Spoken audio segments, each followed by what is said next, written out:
Bueno, buenas tardes. Tenemos poco tiempo y me gustaría aprovecharlo lo más posible y compartir con ustedes algunos conceptos o reflexiones. ¿Cuántos de ustedes son productores? Bien, bien. Pensando en eso, este es el título formal del taller, pero lo que hemos hecho es, en realidad, en el viaje de Tandil hasta acá muy largo, cambiarlo y lo pusimos así. Como verán, en realidad eso es pura emoción, es una subjetividad absoluta, pero queremos ponerlo en este contexto y tratar de desarmar este concepto que es absolutamente subjetivo, como les decía, con argumentos más o menos sólidos para darle veracidad a esta emoción y ponerle objetividad. Vamos a los contextos. Ustedes tienen representados aquí una evolución en el tiempo de los 2000 hasta la actualidad de las relaciones de superficies sembradas de maíz sobre soja. ¿Se entiende? ¿Cuántas hectáreas de maíz se sembraron por cada hectárea de soja?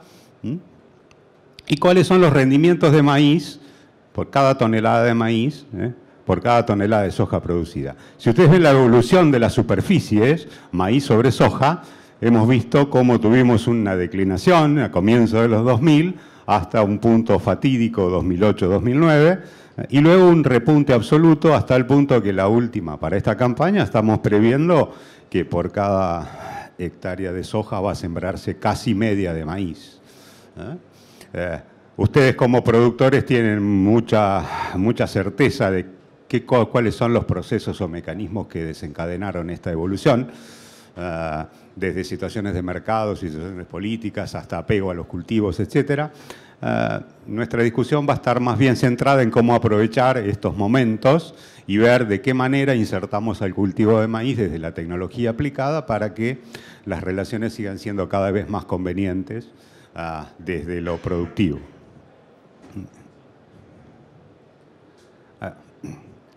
Una pregunta. Aquí tienen una descripción muy somera de un ambiente. Lluvias mensuales de septiembre a marzo, graficadas en barras. La pregunta, ¿les parece que esto es un ambiente maicero? ¿Se puede hacer maíz en estas condiciones? 80 milímetros en septiembre, 50 en octubre, 35 en noviembre, 9 en diciembre, 55, 53, etc. ¿Qué les parece? ¿Cómo, perdón? Bien. Sembramos acá.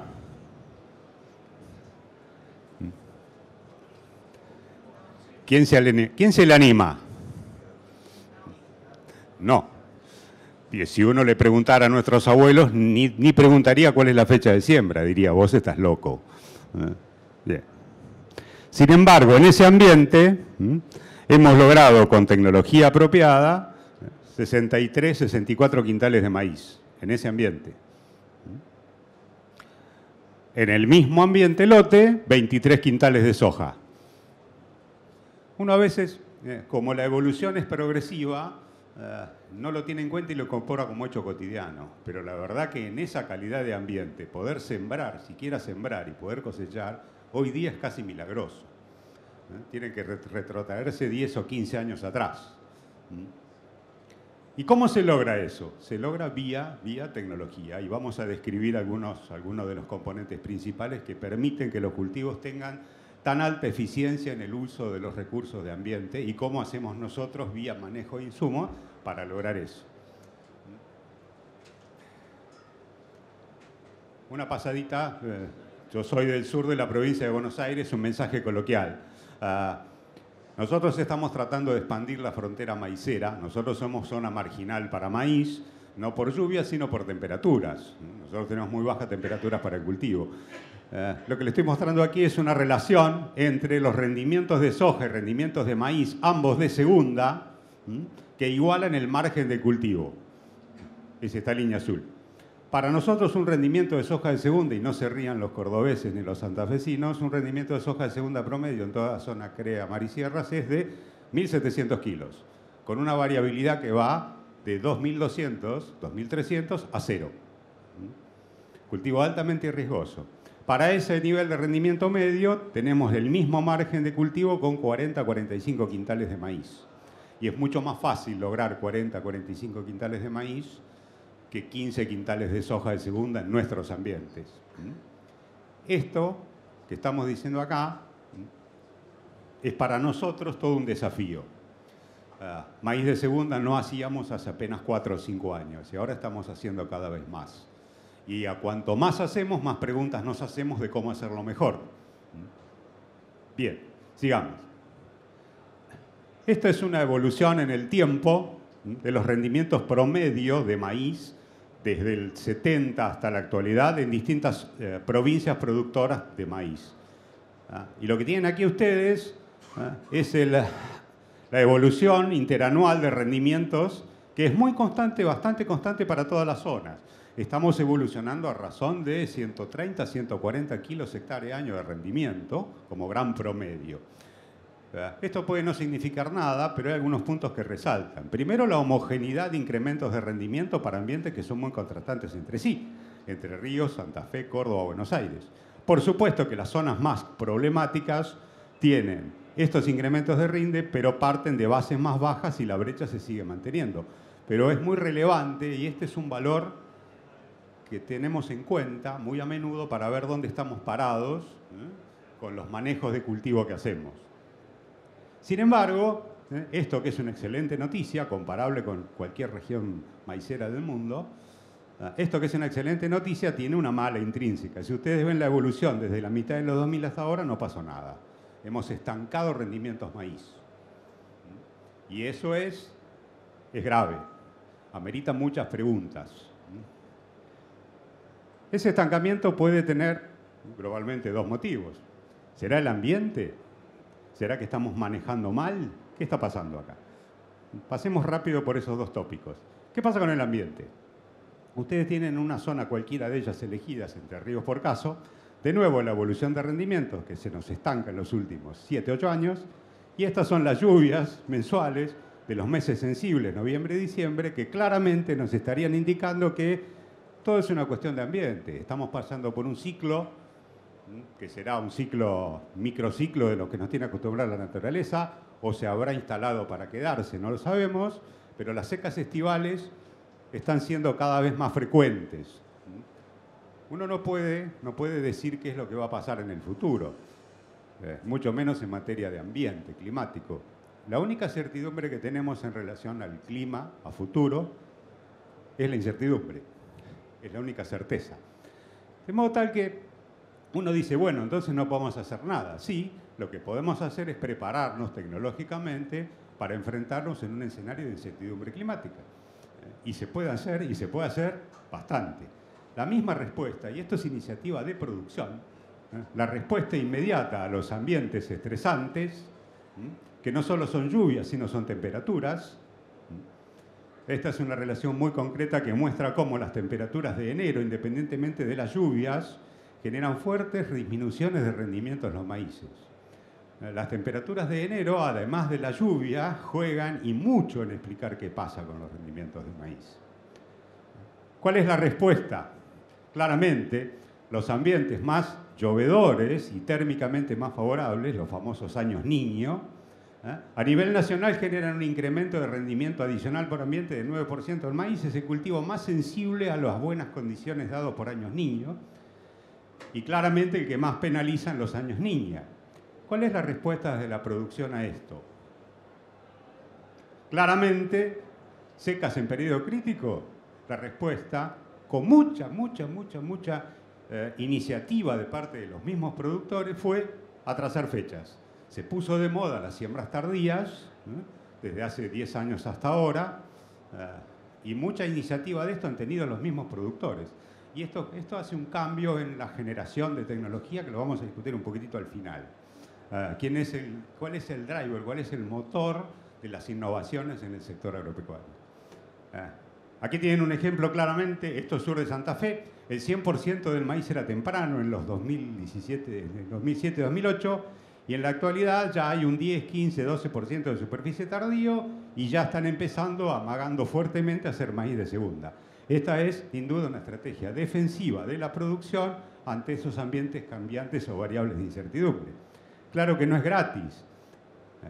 Esto sería muy sencillo si uno supiera cuándo es niño o cuándo es niña o cuándo va a ser favorable o desfavorable para hacer maíces tempranos. Les pongo un ejemplo. Esto es una recopilación de los CREA Litoral del 2009 al 16, donde separando maíces tempranos y tardíos por rendimiento, cuando los años son niños, el maíz temprano le gana por 2.300 kilos al tardío. Pero la situación se da vuelta en las niñas, donde los tardíos ganan 1.000 kilos. Entonces, sería muy sencillo saber cuál es la estrategia más adecuada si uno tuviera certeza de lo que va a pasar después en la campaña. Pero como eso es un escenario de incertidumbre muy grande, uno tiene que saber adaptar y cómo repartir los riesgos. Una manera de manejarse en escenarios de incertidumbre es jugar con las probabilidades de los eventos, claramente. Ahora bien, eso está fijado por ambiente. Nosotros tenemos que, además de lamentarlo cuando nos toca niña, tenemos que responder de lo tecnológico para ver cómo hacemos nuestros cultivos menos riesgosos o menos sensibles a esas variaciones de ambiente. Vamos a los problemas conceptuales, los problemas puntuales de atrasar fechas de siembra. Ustedes lo saben muy bien, este se lleva todos los premios. El famoso cogollero lo que hace es que en la medida que atrasamos las fechas de siembra podamos llegar a exponernos hasta 90 o 100% de daño, y estamos hablando de muestreos realizados a nivel nacional, obviamente sobre las franjas refugio, ¿no? Los semilleros, la genética en general, nos da una enorme mano trabajando sobre los eventos contra el lepidópteros. ¿Está bien? ¿Qué pasa con los eventos? Es sugestivo que los eventos duren nada. La vida media útil de un evento es de 3 o 4 años como máximo. Y eso tiene responsabilidades compartidas. La tecnología no tiene una oferta absolutamente elástica que trabaja a demanda, cada problema lo soluciona al día siguiente y así con una rueda infinita. Eso es una visión demasiado optimista de la generación de conocimiento o de proceso científico. Lo que nosotros tenemos que hacer es cada solución que viene de la mano de la tecnología, sea un evento apilado en los maíces, sea una nueva fórmula, un nuevo principio de acción en fungicidas, o un manejo extraño en herbicidas, ya no hay mucho para inventar por ahí, es responsabilidad de todos cuidarlo. Ese avance, ese progreso hay que cuidarlo. Cuidarlo para que dure más. Y en materia de eventos, creo que es una tarea común entre la genética, entre los semilleros generadores y los productores de hacer el uso más adecuado de esa tecnología para que dure más la protección. Entonces, con una mano en el corazón, ¿cuántas veces hacemos lo que tenemos que hacer con los refugios? No siempre, ¿de acuerdo? Y por otra parte, no siempre los semilleros tienen en claro cómo manejar los eventos, y eso también es cierto. Bien, la otra cuestión, perdón, me olvidé de mencionarlo, es que los atrasos en fecha de siembra pueden perderse claramente si después, en los otoños tardíos, se nos cae el cielo a pedazos, como suele suceder. Entonces, la posible ventaja que tenemos con las siembras tempranas, con las siembras tardías, lo perdemos por temas sanitarios de cosecha. No es un tema menor. Es muy importante evolucionar, avanzar con el tema sanidad maíz, sanidad de caña en maíz. Es importantísimo tener materiales que estén adaptados a los manejos que nosotros querramos hacer. Nosotros siempre decimos que no hay genética buena, ni mala, ni regular. La genética es excelente. Cuando fallamos, lo más probable es que o el ambiente nos juega en contra y pensábamos que iba a pasar una cosa y termina pasando otra, o bien nosotros nos equivocamos en el planteo tecnológico que hicimos. En conclusión, todo sirve. A veces no lo usamos como corresponde o nos equivocamos en la elección. Bien. Por supuesto que maravillas no hay. Una herramienta defensiva es correr la fecha de siembra, macanudo. Fíjense lo que pasó el último año, la campaña nefasta 17-18. Ustedes tienen a nivel país reflejado las variaciones de rendimiento respecto del resultado esperado por Bache. Salvo algunos relictos donde compraron a San Pedro y les hizo llover muy bien, todas las demás zonas tienen disminuciones de rendimiento dramáticas, 40%, 50% abajo, 23% abajo, 20% abajo en los meses tempranos. Y en los tardíos también pasó lo mismo, por lo tanto milagroso no es. En algún momento tiene que llover, claramente. Bueno, por suerte este año la cosa ha cambiado. desde los precios hasta las expectativas de ambiente. Así que crucemos los dedos y supongamos y esperemos tener la cosecha que nos merecemos de una vez por todas. Hace unos años que venimos ligando mal. No le crean mucho a los pronósticos de niño, sobre todo cuando empezamos tan temprano a hablar de niño. Pero digamos que hay cierta coincidencia en todos los centros climatológicos del planeta en que nos adentramos hacia una fase niño, por ahora moderada, pero pareciera que vamos a tener una campaña razonable y aliviado de falta de agua. Los climatólogos tienen la ingrata tarea de comunicar algo muy temprano, porque nosotros necesitamos información temprana, con muy pocas herramientas para hacerlo. Entonces muchas veces los climatólogos hablan en agosto, pero en enero no aparecen por ningún lado, porque suelen errar lindo. A pesar de que trabajan con un esfuerzo denodado y mejorando cada vez los sistemas de pronóstico, ¿no? Pero puede fallar. Bien, secuenciemos. Sequía en periodo crítico, atrasemos la fecha. Bueno, otro de los problemas que sucede cuando atrasamos fecha de siembra de maíz es que el enemigo malezas aprovecha y nos ataca. Tuvimos un severísimo problema de avance de malezamientos que no solo responde al incremento de malezas con resistencia a los herbicidas, sino que también le hemos dado ambientes más favorables para que las malezas crezcan. Por ejemplo, barbechos más largos. Hablamos más tarde. Bien, ¿y cuál es la respuesta tecnológica a eso? Los cultivos de servicio, los famosos cultivos de cobertura. Y sobre esto hay muchísimo por hacer. Se ha hecho mucho. Y con mucho esfuerzo local de instituciones oficiales o privadas, y hay muchísimo todavía por explorar. Es una solución no única, pero que aporta muchísimo a atenuar el problema de los embalezamientos. Y de nuevo, aquí hablamos lo mismo que hablamos con los eventos, los herbicidas. Hay que cuidar los herbicidas y hacerlos funcionar como tienen que funcionar. El problema del malezamiento, no es un tema menor. Ustedes tienen graficado acá una encuesta a nivel nacional de cuánto es el incremento de costos de producción en dólares por hectárea, incremento sobre los costos de uso de herbicida, debido a los problemas del malezamiento con las malezas resistentes o difíciles, lo que sea.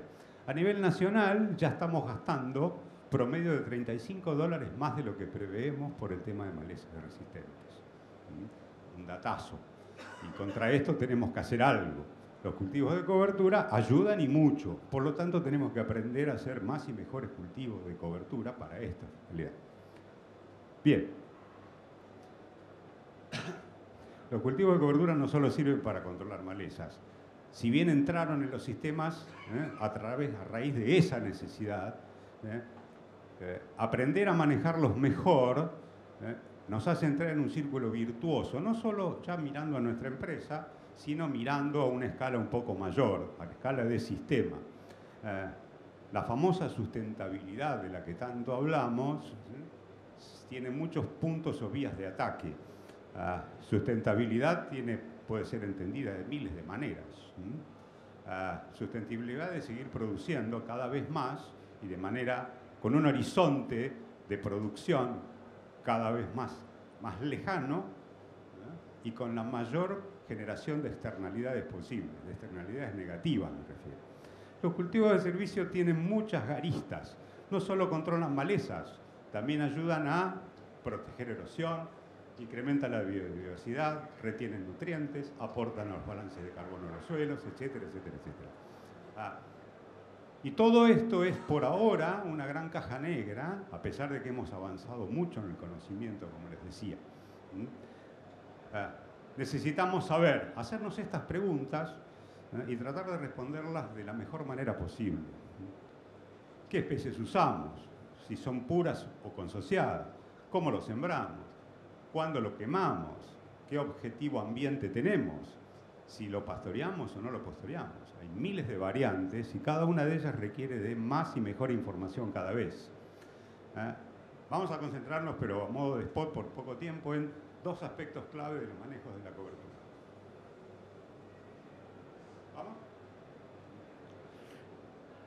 Depende de la zona donde produzcamos, pero en general podemos decir que todas las zonas productivas como gran promedio, toda la producción extensiva en Argentina tiene el recurso más limitante por ahora, que es el agua. El manejo del agua es la agricultura argentina. A propósito, quise traerle este caso para mostrarle un ejemplo de cómo se trabaja y con qué esfuerzo y qué bien se trabaja. Esta es una tesis de posgrado de Martina Bella, de Marco Juárez, donde ella trabajó muchísimo en tratar de adaptar los crecimientos de los cultivos de cobertura en función del consumo de agua para manejar correctamente cuál es el agua disponible final que deja para los cultivos que siguen, la gruesa que sigue. Es un punto crítico. ¿Con qué agua necesitamos arrancar los maíces luego de un cultivo de cobertura? La gran pregunta. Bueno, lo que necesitamos abordar el problema de esta forma, y este es un ejemplo. Ella lo que ha hecho es correlacionar el agua disponible a la siembra de los cultivos, de maíz en este caso, con las lluvias y el agua que tenían disponible los cultivos de cobertura al inicio. Es un balance de agua. El agua que tenían al comienzo de los cultivos de cobertura, lo que llovió durante el periodo de crecimiento de los cultivos. En definitiva, con eso puede explicar razonablemente bien cuánta agua nos queda. Y esta es una herramienta muy linda de decisión. Este tipo de aproximación es muy buena porque nos puede ir marcando en tiempo real, en función de lo que va lloviendo, qué agua nos va a quedar y tomar una decisión de quemarlo antes o después, por ejemplo. ¿Sí? En términos conceptuales, lo que está diciendo esto es que la mitad de todo el agua que teníamos al comienzo, más lo que llovió, la mitad es consumo del cultivo de cobertura. La mitad. ¿Se entiende? Bien. En la medida en que aproximemos este esquema de razonamiento a cada una de las zonas, achiquemos la escala de observación y generemos estas reglas de decisión, la pregunta de cuándo quemar un cultivo de cobertura va a tener respuestas cada vez más precisas a cada uno de los ambientes. ¿Entiende? Porque no siempre, yo diría que casi nunca, estamos con un barreno en la mano para ver qué humedad tenemos en los suelos cuando empezamos a pensar en quemar un cultivo de cobertura. Un sistema de este tipo, que es una plantilla estándar, nos haría ganar mucha información para tomar una decisión. Primer punto, el manejo del agua. Segundo punto, y este no es un tema menor, ¿qué pasa con el nitrógeno? Como un nutriente ejemplo, el más importante. De nuevo, una institución oficial, INTA Pergamino, trabajando muy bien sobre eso, lo que ha hecho es evaluaciones de los nitratos que quedan en el suelo o en la biomasa de los cultivos de cobertura, avena o vicia por caso, comparando un barbecho. A la siembra del maíz, el barbecho nos dejaba 110 kilos de nitrógeno en el suelo. Cuando hacían una avena, al momento de quemar tenían 55 kilos en suelo, y en la biomasa de la avena había 61 kilos de nitrógeno, o sea, lo que absorbió el cultivo de cobertura. ¿Se entiende? Total, 116 kilos, lo mismo que tenía el barbecho, o sea, la misma cantidad de nitrógeno. ¿Qué pasa cuando miraban vicia? La vicia tenía 58 kilos en el suelo cuando se quemó y 113 kilos absorbidos en su biomasa. Fíjense, un barbecho con 109 kilos disponibles al momento de sembrar, y una vicia 58 en el suelo más 113, 170 kilos. La diferencia entre un barbecho y la vicia son 62 kilos a favor del cultivo de cobertura. Es una información muy importante porque una gran pregunta es saber si hago una u otra cosa para uno u otro objetivo, en qué medida un cultivo de cobertura leguminoso fijando nitrógeno me ayuda a manejar mejor la nutrición del maíz que voy a sembrar. Nosotros tenemos muchos ejemplos de lotes de producción. Les cito uno solamente. Hay un productor que hace maíz bajo riego en el sur de la provincia de Buenos Aires, que hace legumbres para semilla y hace mucho trébol blanco para semilleros. Y este señor, bajo riego, se olvida del tema agua obviamente, logra en maíces sembrados sobre trébol blanco para semilla, logra rendimientos de 11, 12 mil kilos por hectárea sin aplicar fertilizantes nitrogenados. Entender cómo funciona ese mecanismo es muy importante porque es un montón de plata que uno puede estar ahorrando sabiendo cómo ponerla mejor. ¿Dale? ¿Quedan 15? ¿5 nada más? Bueno, vamos. Vamos a hablar de genética. Ahora vamos a ver 2 o 3 aspectos de manejo. ¿Qué nos ofrece la genética hoy día? Uno dice, Cuando habla de densidad de siembra y rendimiento, uno siempre dice, tiene tendencia a pensar que los mayores rendimientos requieren mayor densidad de siembra. Y eso hoy día es un concepto demasiado global o generalista como para ser tenido en cuenta seriamente. En realidad, si bien es cierto que como tendencia global uno puede pensar que cuanto mayor es el potencial de rendimiento del ambiente, la densidad de siembra debe ser superior, existe una enorme variabilidad. No solo por el híbrido que uno vaya a usar, sino por las características propias de ese ambiente al que nosotros vamos a trabajar. Lo desprendemos hacia el pasar y después lo profundizamos, es inexorable que nosotros conozcamos muy bien, cada vez mejor, nuestro propio sistema de producción. ¿Qué podemos esperar del ambiente donde estamos sembrando? Bien, este es un ejemplo que nos está diciendo que para situaciones de 14, 15.000 kilos, 80.000 plantas por hectárea funciona. Para 10.000 funcionan las 60.000 y para 8.000 kilos con 40.000 estamos bien. Eso no dice nada. Lo que me está diciendo es algo lógico y nada más que eso. Veamos qué hace la genética en términos de reacción o respuesta a las variaciones en densidad. Muy conceptual. Si nosotros agarramos híbridos de la década del 70, del 80, del 90 y ponemos híbridos de la década de híbridos corrientes de última generación y los sembramos en un mismo año en distintos ambientes productivos, estos son los híbridos de hace 40 años y estos son los híbridos nuevos de ahora. Claramente lo que estamos viendo es que los híbridos de ahora son capaces de explorar rendimientos impensados, 15.000 kilos, cuando el sembrado es exactamente igual, un híbrido de hace 40 años no pasa a los 6.000. Lo interesante de la nueva genética es que aún en malas condiciones, los híbridos nuevos tienen más tolerancia al estrés. Y eso es una característica, una particularidad que nos sirve de mucho para apropiarnos de eso y hacer más estables nuestros sistemas. Los híbridos modernos tienen mecanismos que le otorgan flexibilidad para reaccionar al ambiente. Bien, veamos. Les muestro rápidamente dos ejemplos. Ustedes han escuchado hablar, por supuesto, desde hace mucho tiempo, de lo que es plasticidad en los híbridos, ¿no? Plasticidad puede ser plasticidad de tipo reproductiva, porque genera más de una espiga, o una espiga más larga o más corta. Y también hay lo que llaman plasticidad vegetativa, que tiene macollos fértiles. Esos genéricamente son los dos grandes procesos de plasticidad. Bueno, hay una enorme variabilidad en las características de los híbridos disponibles. Algunos tienen un mecanismo, otros tienen otro mecanismo. Entonces uno se pregunta, ¿y cuál es mejor? Todos son buenos. Todos son buenos. Depende de qué ambiente estén explorando. ¿Y cuál es la densidad óptima de siembra de maíz? No hay ninguna, no hay ninguna. Les muestro un caso de cómo varía la densidad de siembra en función del rendimiento para un híbrido que tiene plasticidad reproductiva, tira dobles espigas, y para ese mismo ambiente, un híbrido que tiene plasticidad vegetativa. Este híbrido, que hace fertilidad de macollos, con 40.000 plantas fue capaz de lograr 12.000 kilos, mientras que este hubo de aumentarle la densidad a 70.000, con 40.000 plantas y otros 70.000. Es decir, bueno, entonces me quedo con este porque gasto menos semillas, más barato, está barato. No, porque a ese le fue bien en un ambiente donde en etapa vegetativa llovió bien, lógico, tiró mucho macollo, generó espigas. ¿Qué pasa si es seco temprano y después llueve? Ese híbrido se queda corto de densidad. ¿Entienden? Entonces, es tan buena la oferta génica, la diversidad genética que ofrecen los genotipos de maíz de hoy día, que uno tiene que seleccionar su material, qué es lo que va a sembrar, en función de su ambiente más probable y elegir el híbrido que se adapte mejor a eso como ambiente más probable. Entonces, en base a esto es que yo les decía que no hay híbridos buenos o malos. Hay híbridos caros o baratos, pero uno puede ser muy exitoso con uno barato, entre comillas, o puede pegarse un panzazo contra el piso con uno de $200. Y esto lleva a una reflexión.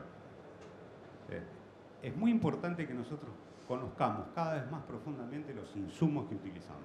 ¿Qué características tienen? Ya no nos basta saber qué grupo de madurez tiene un maíz o si es tolerante a tizón. Nosotros tenemos que demandar más información para tomar decisiones correctas.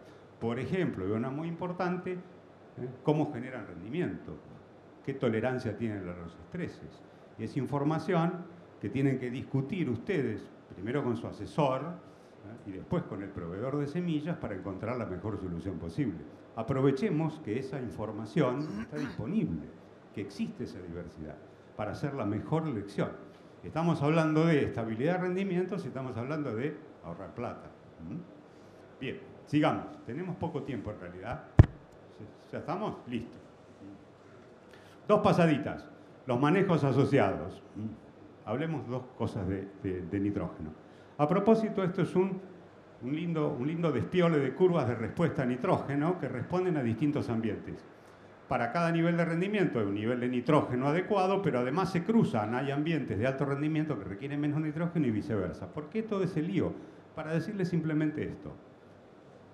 Simplificar los sistemas está bien desde el punto de vista de elaborar budget o presupuestos, pero uno tiene que tener conocimiento de los sistemas en los que está trabajando, cada vez más, para hacer más eficientes los recursos.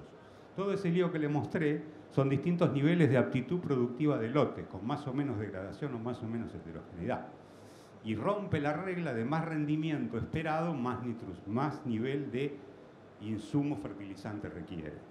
Otra cosa es hablar de los balances de nutrientes y otra cosa es hablar de la mayor eficiencia de uso de un nutriente aplicado a un cultivo específico. Son dos objetivos que en el largo plazo tienen que confluir, porque si no la degradación nos espera a la vuelta de la esquina. Pero para saber combinar los objetivos hay que saber muy bien de cada uno de esos objetivos cuáles son las herramientas más sensibles. ¿Entiende? Bien. Y fuentes de nitrógeno, mucho para hablar. Si hablamos de maíz y sobre todo si hablamos de maíz tardío, tirar urea en B4, B5 e irse a dormir la siesta es el pésimo negocio que podemos hacer. El peor. Hay mucha tecnología, mucha fuente de nitrógeno de lenta liberación que pueden equivaler a un ahorro de 50, 60, 40 kilos de nitrógeno. O sea, 100 kilos de urea menos con la misma eficiencia por usar una fuente más adecuada. Tecnología de insumos, a morir. Urea contra una fuente de lenta liberación. ¿Observan la diferencia? Muerto de hambre, perfecto, con la misma dosis de L. Bien. ¿Estamos cerrando? Vamos.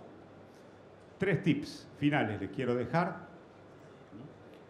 ¿En qué estamos trabajando hoy y en qué vamos a trabajar cada vez más intensamente mañana en cuestiones tecnológicas? No dejen de pensar en los biológicos. No solo el mundo va para ese lado, sino que la tecnología de desarrollo de biológicos acompaña esa demanda y cada vez hay más y mejores productos. Por ejemplo, los atenuadores de estrés, todo un tema. Pregunten, consulten, averigüen, tenemos resultados cada vez mejores con el uso de biológicos y eso no es una confrontación biológico contra químico, al contrario, es un complemento. Nos permite posicionar cada producto y que cada uno de los inventos o innovaciones tenga más duración en la utilidad, en su utilidad. Ambientes intralote. Muchas veces tenemos tendencia a pensar que como es plano y cuadrado es todo igual. Y no es cierto eso. Nosotros tenemos que saber cuál es la variabilidad que tenemos de actitud productiva en cada uno de nuestros ambientes de producción. Existen herramientas para hacerlo y eso, primero tenemos que saber cuál es la heterogeneidad que tenemos. Segundo, si es manejable. Y si es manejable, cómo lo capturamos para armar unidades de manejo para ser más eficientes de nuevo en nuestra producción. Y lo que digo ya no es ciencia ficción, hoy se puede hacer y se debe hacer. Y por último, quería mencionarles algo de sensores. Sensores simplemente, no solamente estoy hablando de un satélite, estoy hablando de qué herramientas tenemos para ver cuáles son los verdaderos estados de los cultivos. Uno lo mira, está verde, sí, muy lindo, está verde. Pero puede ser que se esté enfermando y no nos demos cuenta, puede ser que estén entrando en una etapa de estrés hídrico y no nos demos cuenta, puede ser que llueve bien, pero los suelos están muy compactados y los escurrimientos nos penalizan los balances de agua, miles de variantes. Cada vez estamos más cerca de saber, de tener diagnósticos certeros de los estados de cultivo sin intervención directa. Muchísimo. Mire, solo una... Este bichito, ¿saben lo que es? Ya es el minuto final. Este bichito es animado, pero ahora no sale en animación. Esto es ciencia ficción. No, no es ciencia ficción.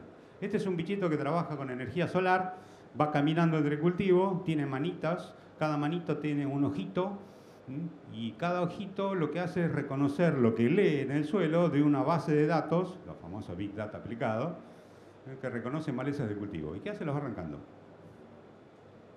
Maravilloso. ¿Mm? Por supuesto que esto todavía no es extensivo, pero es un ejemplo de lo que es innovación puesta al servicio. Esta es una empresa suiza, se llama Ecorobotics. Lo vimos en Arvalis, la exposición francesa del año pasado, y la verdad que es espectacular. Una última cuestión. Hoy día, y acá sí en Argentina, uno puede tener sensores remotos que leen a este nivel de detalle. Píxeles de 1 centímetro por 1 centímetro. Y uno puede recorrer el lote y ver qué nivel de malezamiento tiene. Es más, puede ver las langostas enganchadas de las hojas de soja si quiere. Uno puede hacer monitoreos a este nivel de detalle. Me parece que ya no es ciencia ficción y es un desperdicio, y tenemos que usar todas las herramientas disponibles para mejorar nuestro sistema. Y como reflexión final, en breve resumen, en la evolución de la humanidad, llamémosle así, la generación de conocimiento abstracto estaba reservada a claustros, ¿no? A un grupo de expertos que estaban encerrados pensando, y a través del puro pensamiento teórico elaboraban alguna idea, la concretaban, la evaluaban, y con suerte se difundía y se utilizaba. Y nosotros como consumidores, desde consumidores de yerba mate hasta consumidores de insumos agrícolas como los productores, teníamos un rol absolutamente pasivo. Venían a ofrecernos una paleta de productos y a decirnos esto es así, esto así, esto así, esto así. Eso ha cambiado radicalmente. Y aunque ustedes no lo hayan percibido, estoy seguro de que lo han incorporado en su cabeza. En la vida cotidiana, hoy día, nosotros los consumidores a todo nivel cumplimos un rol muy importante y cada vez más importante. Ya no hay, en tecnología, no hay un push de oferta, hay un mercado de tecnología. Y en ese mercado están los oferentes y nosotros los consumidores. Y eso es muy bueno y muy desafiante a la vez. En la medida en que nosotros consumidores cumplamos el rol de saber qué pedir, entre los que generan tecnología y nosotros que identificamos las limitantes y las jerarquizamos, sin dudas vamos a crecer mucho más y vamos a hacer cada vez mejor las cosas, todos, juntos. Y eso es un desafío porque obliga a entender cada vez mejor lo que nos está pasando a cada uno de nosotros. Lo que nos pasa a cada uno de nosotros, solamente nosotros lo podemos resolver. No hay una plantilla que nos resuelva los problemas. Entonces, evolucionar hacia sentarse en una mesa como demandantes de cosas nos obliga a pensar cada vez más en cuáles son nuestros problemas, entenderlos, jerarquizarlos y después ir a buscar las soluciones. Eso es un mercado de conocimiento. Y los tiempos modernos son así. Y hablando de tiempos, no tenemos más tiempo, podríamos seguir hablando de cada uno de estos temas mucho más, pero bueno, les agradezco muchísimo la atención y espero que algo de esto pueda servirles para pensar algo distinto. Muy amable, gracias.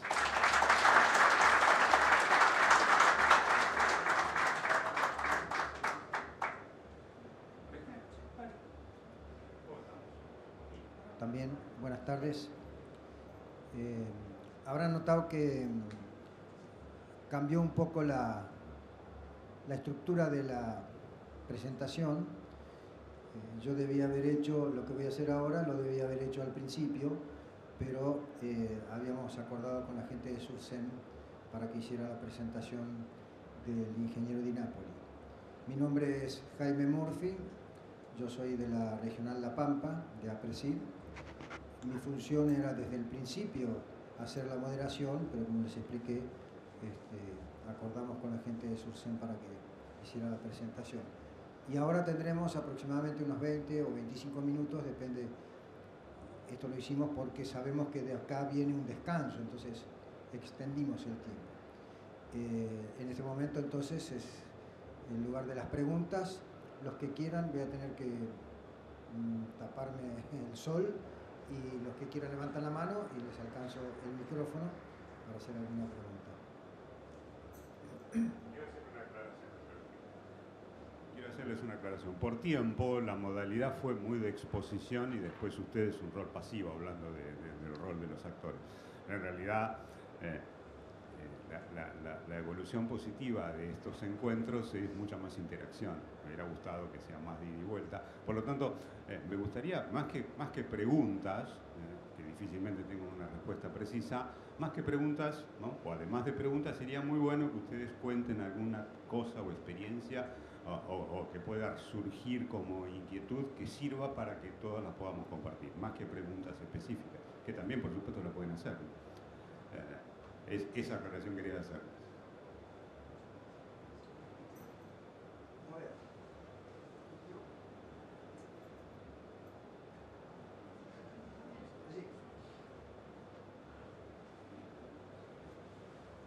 Marcelo, buenas tardes. Volviendo al tema de tecnología, ¿no? en densidades de maíz, compartimos la zona, digamos, ¿no? Vos mostraste un estrés por falta de agua, nosotros podemos relacionar una falta de profundidad de suelo, hasta, digamos, qué densidades están manejando en esos ensayos que vos mostraste, digamos, logrando buenos rendimientos con muy poca agua, en cuanto a poca profundidad de suelo, ¿qué densidades están manejando en esos ambientes?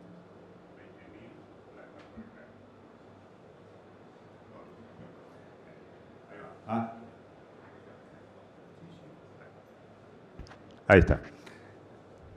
En esos ambientes de tanta restricción y sobre todo de tanta aleatoriedad del evento lluvia, las los planteos son absolutamente defensivos.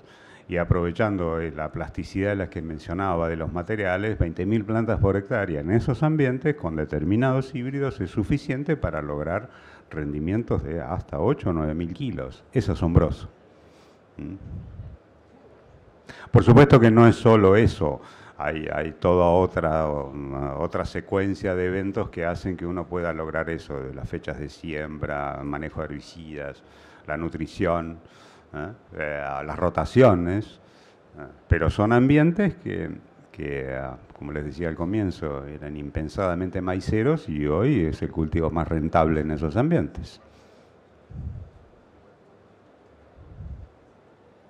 ¿Otra persona?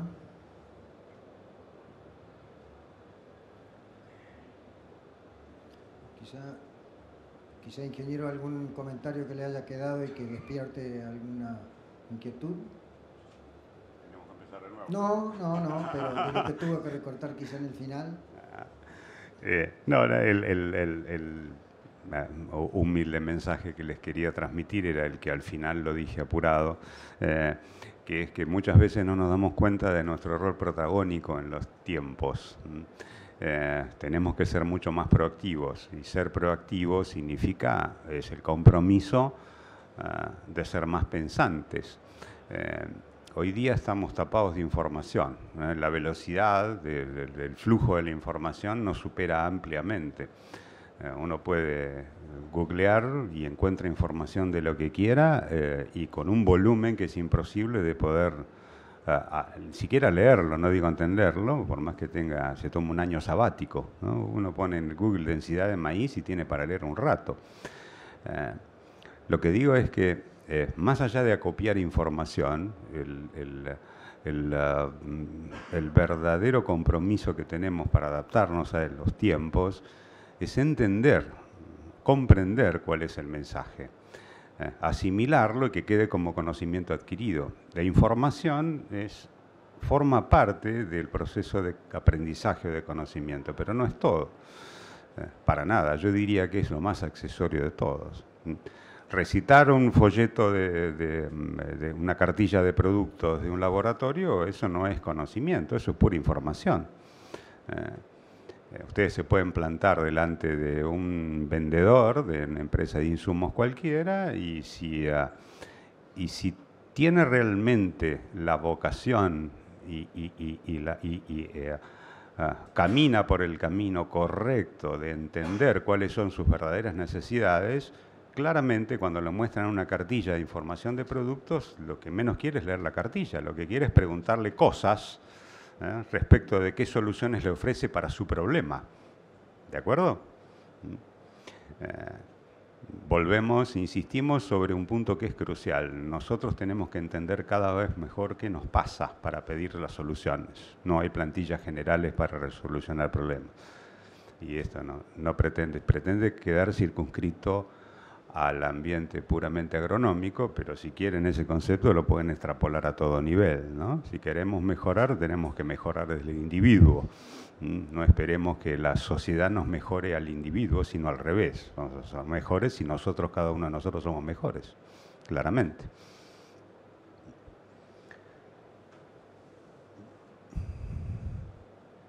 Allí al fondo, Dale. un minuto.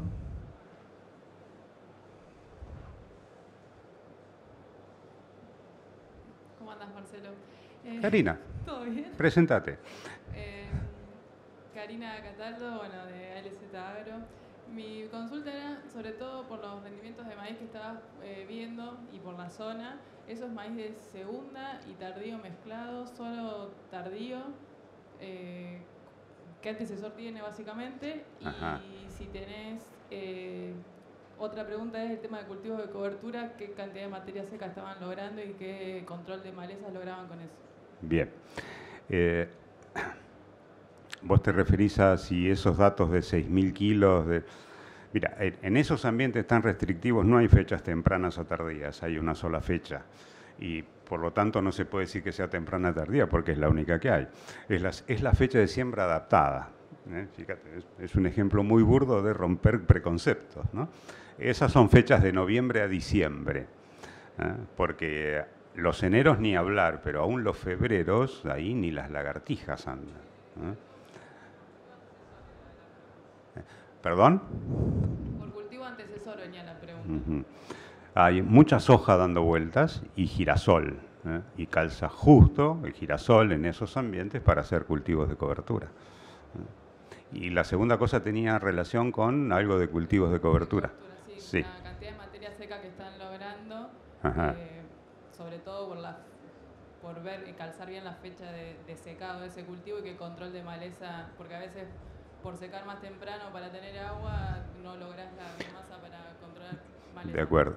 Sí, eso es todo es muy interesante lo que vos planteás.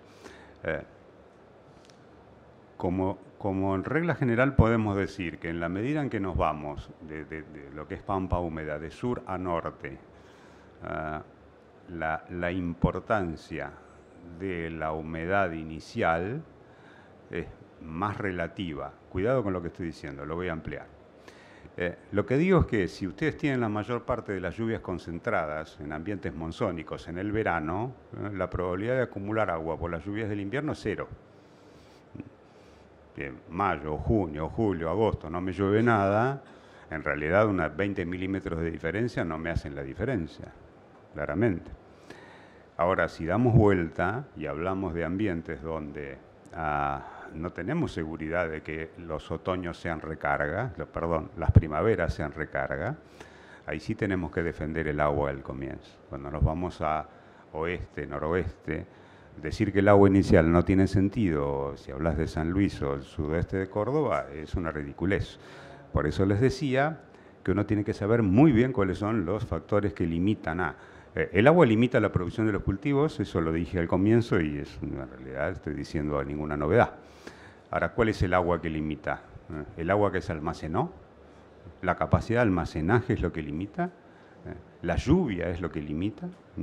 Los balances de agua son principio a fin, pero los cultivos van creciendo y van teniendo necesidades sobre la marcha. De todas maneras, para no escaparme de tu pregunta, hay algunas reglas, se han generado algunas reglas locales que por supuesto habrá que eventualmente validarlas en términos de evaluación, a ver qué nivel de precisión tiene. Pero por caso, al sudeste de Córdoba o sur-oeste de Santa Fe, ahí tenemos muchos productores que, inducidos por sus asesores con inquietudes, manejan distintos niveles de humedad en suelo para cortar los cultivos de cobertura. Y una de las reglas es mantener no menos del 70% de capacidad de campo a 2 metros de profundidad. Fíjate lo que te estoy diciendo. Eso tiene dos inconvenientes. Primero, que suena demasiado elaborado y tiene muy poca base, pero suena lindo. Y la segunda es que yo quiero ver quién va con el barreno a medir hasta los 2 metros a ver si tiene humedad o no tiene humedad. Por eso decía que es muy útil las herramientas esas de estimación de humedad para después hacer puntos de control. Esas herramientas que permiten hacer balances entre lo que tenías de recarga otoñal y cuánto llovió en el periodo del crecimiento de cultivo. Te lo pongo en números redondos. 100 milímetros de agua útil a la siembra del maíz te sirve como un amortiguador de, según el año de los ambientes, entre 2.000 y 2.500 kilos de maíz, por la eficiencia de uso de agua del maíz. Entonces es mucho mejor tener 100 milímetros en el suelo que no tener nada, porque son 2.000 kilos de más o menos de maíz, claramente. No hay una regla específica para cada ambiente, pero uno puede tomar una referencia de ese tipo y decir que yo necesito por lo menos 100 milímetros de agua útil en suelo si mi problema es la acumulación de agua.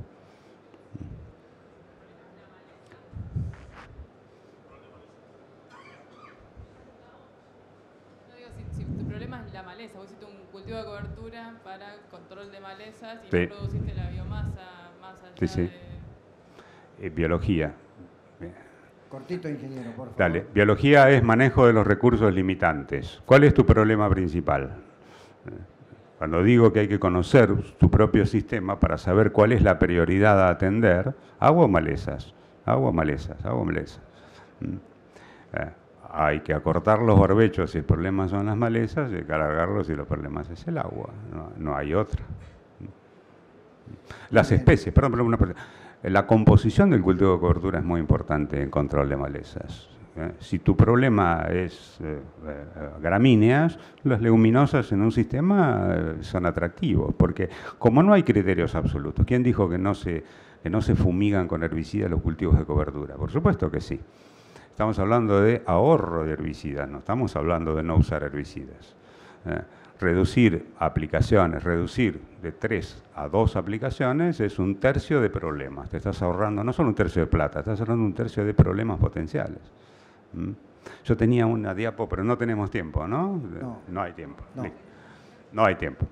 O sea que damos por terminado entonces y le agradecemos al ingeniero Di Napoli lo despedimos. Gracias, muy amable.